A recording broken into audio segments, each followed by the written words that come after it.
আজ দুপুরে রান্না হয়েছে টকের ডাল আর এই ঝিঙে চিংড়ি পোস্ত, আর এখানে আছে চিংড়ি মাছের ঝোকা বাটা লেবু দিয়ে। এটা খেতে অসম্ভব ভালো লাগে। খাওয়া যাক, বেলা গড়িয়ে গেছে।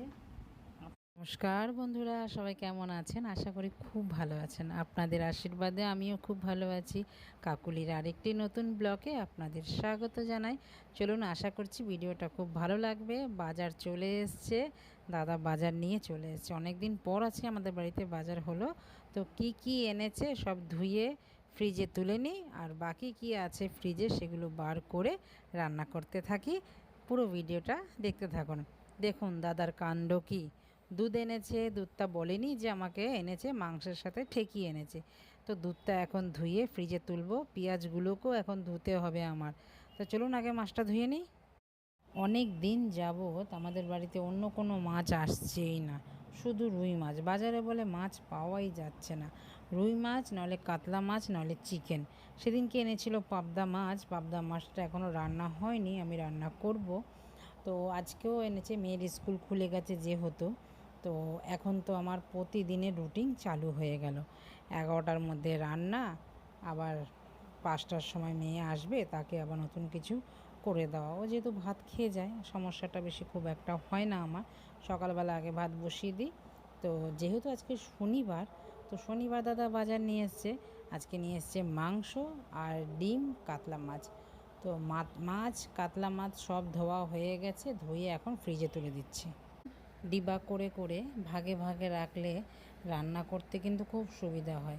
কেন, ফ্রিজে এগুলো তো রাখা হবে। আমাদের তো রোজ রোজ বাজার হয় না, সপ্তাহে 1 দিন বা 2 দিন এরকম মাছ বাজার হয়। আর সবজি আর ফুল রেগুলারলি বাজার যায় দাদা। একদম গুছিয়ে রেখে দেবো, সারা সপ্তাহ আমার খুব সুবিধা হবে, ডিপোজ হয়ে যাবে তাড়াতাড়ি করে। আর এইখানে আমি এখন নিচ্ছি, বাটাবুটি করে নিচ্ছি, কাটাকুটি হয়ে গেছে। আপনারা তো জানেন আমি কিভাবে রান্না করি। আজকে রান্না করব ঝিঙে দিয়ে চিংড়ি মাছ দিয়ে তরকারি। একটু দিলাম সাদা সর্ষে, আর একটু দিলাম কালো সর্ষে, আর দিলাম একটু তিল দিয়ে ভালো করে আগে শুকনোটাই একটু ঘুরিয়ে নিলাম। তারপর 2টো কাঁচা লঙ্কা দিলাম, একটু তেল দিলাম, দিলাম জল দিয়ে ভালো করে একটু ঘুরিয়ে নেব। ঘুরিয়ে নেওয়ার পরে তারপরে আমি রান্না করব আজকে চিংড়ি মাছ দিয়ে। আর পোস্ত দিলাম না, পোস্ত নেই বলে দিলাম না, পোস্ত দিলেও খুব ভালো লাগে। আর এখানে চিংড়ি মাছগুলো আমি কি করছি দেখুন, চিংড়ি মাছগুলো ধুয়ে বেছে টেছে নিয়েছি, আর চিংড়ি মাছগুলো একদম কিমা করে নেব। এইরকম কিমা করে এই চিংড়ি মাছের ঝিঙে দিয়ে আরেকদিন আমি রান্না করেছিলাম, আপনাদের সাথে শেয়ার করেছিলাম। আপনার সবাই খুব ভালো বলেছেন। তো আমার মেয়ে কিন্তু খুব ভালো খেয়েছে। তো যখন চিংড়ি মাছ এনেছে দাদা, তখন আমার মেয়ে বলেছে আমাকে আবার ওই রান্নাটা করে দেবে।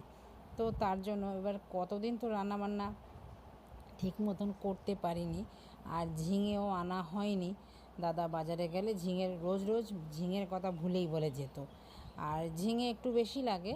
তো আজকে অনেকটাই ঝিঙে এনেছে, সেই ঝিঙে দিয়ে রান্না করব। জানি না আজকে কেমন হবে রান্নাটা, বলতে পারছি না। সেদিনকে যে ঝিঙেটা দিয়ে রান্না করেছিলাম চিংড়ি মাছের, সেদিনকে খেতে তো অসাধারণ হয়েছিল। আর সেদিনকে আমার গাছের ঝিঙে দিয়ে রান্না করেছিলাম। আর আজকে যে রান্না করব কেনা ঝিঙা দিয়ে। চিংড়ির কিমে আমার রেডি হয়ে গেছে। কড়াইতে দিয়েছি তেল, দিলাম একটু কালো জিরে। এবার কেটে রাখা চিংড়ি মাছ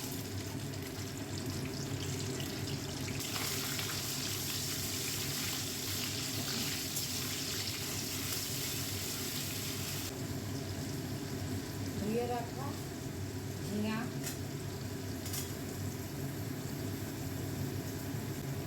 দিলাম স্বাদ অনুযায়ী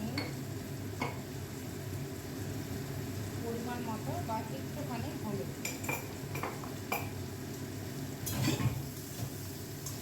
দিয়ে আমি এটাকে নেড়ে চেড়ে একটু ঢেকে দেবো।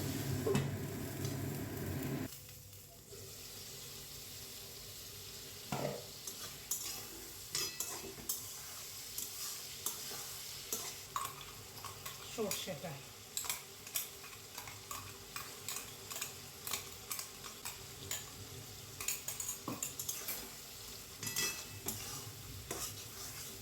ঢাকা, একটা ভাপা টাইপের হবে, আস্তে করে দেবো আর হতে থাকবে। দেখুন আমার হয়ে গেছে, কিন্তু একদম দেখতেই খুব ভালো লাগছে, খেতেও কিন্তু ভালো লাগে। আপনারাও এইভাবে বানিয়ে খাবেন। অসাধারণ একটা তরকারি, বেশ ভালোই লাগে। আমার হয়ে গেছে, চান পুজো দেওয়া হয়ে গেছে, এবার খাবো। তো আজকের দুপুরের মেনুতে কি কি আছে চলুন দেখে নিই। আজকের দুপুরের মেনুতে আছে এই চিংড়ি মাছ, আর হচ্ছে চিংড়ি মাছের যে মাথাটা আছে সেটা বাটা, আমরা ঝোকা বাটা বলি, সাথে লেবু আর টকের ডাল। এই গরমে টকের ডাল ছাড়া আর কিছু ভাবাই যায় না। একটু খেয়ে দিয়ে রেস্ট নেব, রেস্ট নিয়ে আবার বেরোবো। মেয়েকে নিয়ে বেরিয়ে পড়লাম। মেয়ে যাচ্ছে আগে আগে, আমি যাচ্ছি পেছনে পেছনে। আমার মেয়ে আমার সাথে যাবে না বলেছে, তো থাকুক, ওর মতন থাকুক, আমি আমার মতন থাকি। তো চলুন, আমাদের কাজ সেরে চলে এসেছি। আর চলে এসেছি কি নিয়ে এসেছি, পুরো ভিডিওটা দেখতে থাকুন, না দেখলে মিস করে যাবেন। এই যে দেখুন, নিয়ে এসেছি দুটো রঙিন মাছ।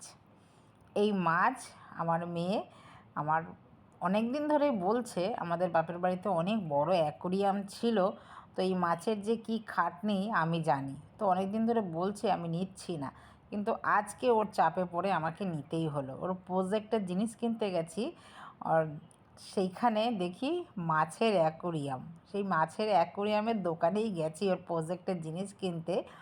তো সেইখান থেকেই দুটো মাছ একদমই কম দাম নিয়ে এসেছি। আর রাতের জন্য ও আজকে রাতে ভাত খাবে না, মোমো নিয়ে এসছে। আমি মোমো বানিয়ে দিই, তারপরও অনেক দিন ধরে বানিয়ে দিইনি বলে আজকে মোমো নিয়ে এসছে, তো খাওয়া হচ্ছে। আর আমি কিছু অর্ডার করেছিলাম অনলাইনে, পরশুদিন করেছিলাম, মালটা গোছাতে সময় পাইনি, তো আজকে এবার গুছিয়ে নিচ্ছি। ওই একটু সময় পেয়েছি এতদিন পর, আবার ভিডিও আপনাদের দিতে থাকবো, আবার রেগুলারটি হতে থাকবে। তো এই গ্রোসারির জিনিস যা যা থাকে, চিনি, হলুদ, নুন, এগুলোই আনা হয় সাধারণত। জিনিস বলতে একটু বিস্কুট, এই বিস্কুটটা একবার এনে খেয়েছিলাম, তো ভালো লেগেছে বলে দেখলাম অনলাইনে পাওয়া যাচ্ছে, তার জন্য নিলাম। একটু চা পাতা, চা তো আমরা খাই জানেন। তো চলুন আমি এবার গুছিয়ে নিই। তো ভিডিওটাও আমি এইখানে রাখছি, দেখা হচ্ছে আবার নতুন একটি ব্লগে নতুন কিছু নিয়ে। যদি ভিডিওটা কোথাও ভালো লেগে থাকে, লাইক কমেন্ট শেয়ার করে চ্যানেলটিকে সাবস্ক্রাইব করে পাশে থাকার অনুরোধ রইল। দেখা হচ্ছে আবার নতুন একটি ব্লগে নতুন কিছু নিয়ে, নতুনভাবে। আমার গোছানো হয়ে গেছে, এইবার এগুলোকে আবার সব কন্টেনারে তুলতে হবে। মানে শুধু এই বাজার করলে হয় না, বাজারের সাথে আরও কাজ থাকে, মানে দুটো কাজ। আরও এটাকে আবার গোছাবো, এটাকে আবার কন্টেনারে রাখবো, মানে কাজের আর শেষ নেই। তাও এইভাবেই কাজ করতেই থাকি, আপনারাও করবেন। নমস্কার, দেখা হচ্ছে পরের ভিডিওতে, টাটা।